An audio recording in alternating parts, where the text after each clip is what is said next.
Hola chicos, ¿cómo están?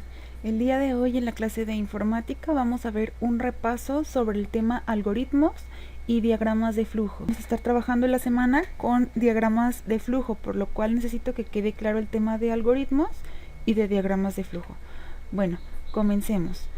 Un algoritmo no es más que una serie de pasos o instrucciones para resolver un problema.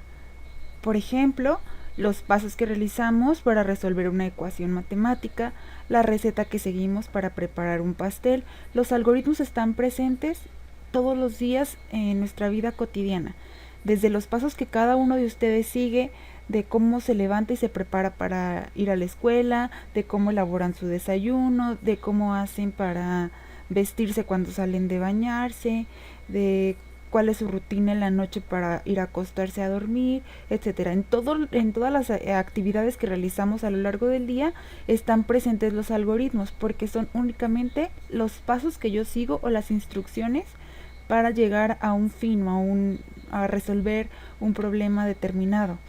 Ahora, se recomienda que utilicen el diagrama EPS, entrada, proceso, salida, que les ayuda a definir más claramente los pasos del algoritmo. E se refiere a los datos de entrada. ¿Qué necesito yo? Por ejemplo, para el caso de elaborar un pastel, ¿qué necesito? ¿Cuáles son los ingredientes para poder yo desarrollar esa actividad? El proceso sería, como tal, enumerar en orden cuál es el paso que yo debo de realizar para llegar al fin, uno por uno, siendo clara y específica. Y por último, ¿qué resultado espero? ¿Cuál es mi salida? ¿Cuál es al fin al que yo quiero llegar? Ese debe ser mi resultado o la solución del problema. Bueno, vamos a ver un ejemplo de un algoritmo. ¿Cómo elaboro yo un agua de limón? Bueno, mis datos de entrada serán entonces mis ingredientes: limón, azúcar y agua. Puede ser también que incluyan la jarra donde van a preparar el agua. Algunos necesitarán hielos, algunos no. Algunos necesitarían un cuchillo para partir los limones, etcétera. Todos los ingredientes y cosas que yo necesite son los datos de entrada. El proceso sería las instrucciones o pasos a seguir. Número 1, partir los limones. Número 2, exprimir los limones en el agua. Número 3, agregar azúcar al gusto. Número 4, revolver los ingredientes.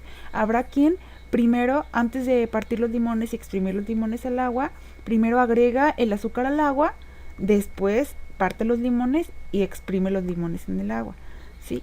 Dependiendo de la persona, habrá diferentes formas o diferentes pasos para llegar al mismo resultado. La salida siempre debe ser la misma. Ejemplo 2. La suma de dos números. Los datos de entrada serán los datos que yo necesito para poder sumar dos números. En este caso sería el número 1 y el número 2. Aquí se está tomando en cuenta que el número 1 vale 10 y el número 2 54. El proceso son los pasos o las instrucciones que yo debo de seguir para llegar al resultado de la suma, que sería en este caso un solo paso: sumar el número 1 más el número 2, 10 más 54. ¿Cuál sería mi salida? Bueno, el resultado. El total de esta suma sería 64. Tenemos dos tipos de algoritmos principales, o se pueden clasificar en dos grandes tipos. Según el problema que se tiene que resolver, es el método que voy a elegir. Están los algoritmos cualitativos, que son aquellos donde los pasos o instrucciones se describen utilizando palabras. Por ejemplo, la receta del agua de limón, donde yo digo partir los limones, agregar el azúcar al agua. Si se fijan, son nada más palabras.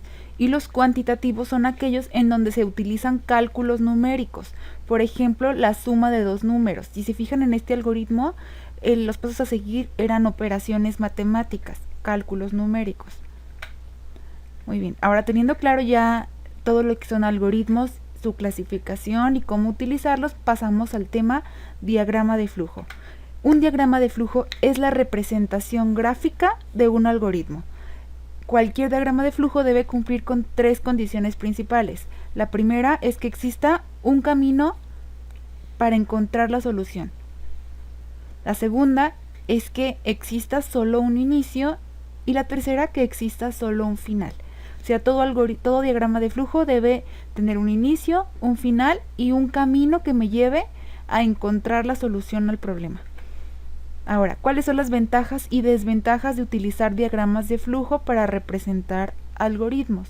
La número 1 es que ayuda a desarrollar el pensamiento lógico y analítico. La número 2 es que cualquier persona puede entender fácilmente de qué se trata el diagrama. La número 3 es que permite ver rápidamente el proceso que se está realizando y los pasos que se tienen que seguir. Ahora, ¿cuáles son las desventajas principales? Bueno, la primera es que ocupa mucho más espacio que un algoritmo. Si se fijan, un algoritmo son solo palabras o sí, una serie de instrucciones escritas, mientras que en un diagrama de flujo, por el hecho de utilizar símbolos, va a ocupar mucho más espacio. El número 2 es que debes conocer los símbolos y para qué se utiliza cada símbolo para que tú puedas elaborar un diagrama de flujo. Y el número 3 es que requiere también que conozcas las reglas de su elaboración. Estos son los símbolos principales para elaborar un diagrama de flujo. El primero es el de inicio y final. El símbolo de elipse se utiliza para representar el inicio y el final de un proceso. La línea o la flechita indica el orden de la ejecución de las operaciones. La flecha indica hacia qué instrucción va el flujo de operación. El siguiente, que es como un rectángulo inclinado, indica entrada o salida de datos. Representa cuando yo ingreso datos o lectura de datos o los datos de entrada, y también representa cuando yo muestro un resultado o una salida. El rectángulo es el símbolo de proceso. Cualquier operación, cálculo matemático o paso a seguir se debe representar por medio del símbolo de proceso, que es el rectángulo. Y por último tenemos el rombo, que es el símbolo de decisión. Nos permite analizar una situación con base en los valores verdadero o falso. No sé, por ejemplo, si un número es mayor a 0, tendrá un valor verdadero y un valor falso. O sea, nos permite tomar decisiones en un diagrama de flujo. Aquí les traigo el primer ejemplo. Este diagrama de flujo debe mostrar la suma de dos números, el algoritmo que habíamos visto anteriormente. Tenemos que los datos de entrada entonces son el número 1 y el número 2. El proceso sería realizar la suma y la salida sería el resultado. Entonces comenzamos en el diagrama de flujo colocando una elipse con la palabra inicio. Después, en este rectángulo inclinado me sirve para mostrar los datos de entrada, que en este caso son número 1 y número 2. Posterior a eso, en un rectángulo yo muestro el proceso que voy a seguir. En este caso es sumar número 1 más número 2. Después, en un rectángulo inclinado otra vez, que nos sirve para representar datos de entrada o de salida, voy a mostrar el resultado. Una vez que yo muestre el resultado, pues ya terminé. Pero no se debe olvidar colocar el símbolo elipse para enmarcar el fin del diagrama de flujo. Como les comentaba al principio, hay 3 reglas que se deben de seguir. La primera es que debe existir un camino que me lleve a la solución, y la segunda y la tercera es que debe existir siempre un inicio y un fin. El ejemplo 2 nos pide elaborar un diagrama de flujo que calcule el promedio de 3 calificaciones y muestre el resultado. Comienzo colocando el elipse con la palabra inicio, después un rectángulo inclinado con los datos de entrada, que en este caso sería la calificación 1, la calificación 2 y la calificación 3. Pongo el rectángulo para indicar que voy a hacer un proceso o un cálculo, que en este caso sería sumar las 3 calificaciones y dividirlas entre 3. De nuevo, en un rectángulo inclinado voy a mostrar los datos de salida o el resultado, que sería el promedio. Y concluyo con un elipse con la palabra fin. Si se fijan, todo el diagrama está conectado por medio de líneas. Así debe estar todo diagrama, conectado por medio de líneas que nos vaya indicando el orden en que se va a ir ejecutando el diagrama.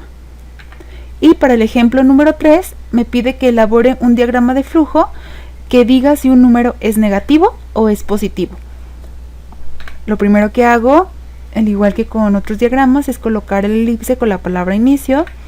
Después los datos de entrada, que se representan por medio del rectángulo inclinado. Para este caso, lo que yo necesito como dato de entrada es conocer el número. Voy a utilizar ahora el rombo, que me permite tomar decisiones o hacer preguntas. En este caso se leería: ¿el número es mayor que 0? En caso de que sea verdadero, que el número en realidad sea, por ejemplo, 5 y 5 es mayor que 0, se iría hacia el lado verdadero y me indicaría positivo. Del lado contrario, que sea, por ejemplo, -1, se iría hacia el lado falso, que indicaría número negativo. Y al concluir, las dos respuestas, si se fijan, llegan al fin. Una vez que yo mostré el resultado, sea positivo o negativo el número, conecto los dos rectángulos inclinados hacia el elipse con la palabra fin para indicar el fin del diagrama de flujo. Espero que haya quedado claro el tema. Cualquier duda lo resuelvo por medio de la plataforma Classroom. Que estén bien, hasta luego.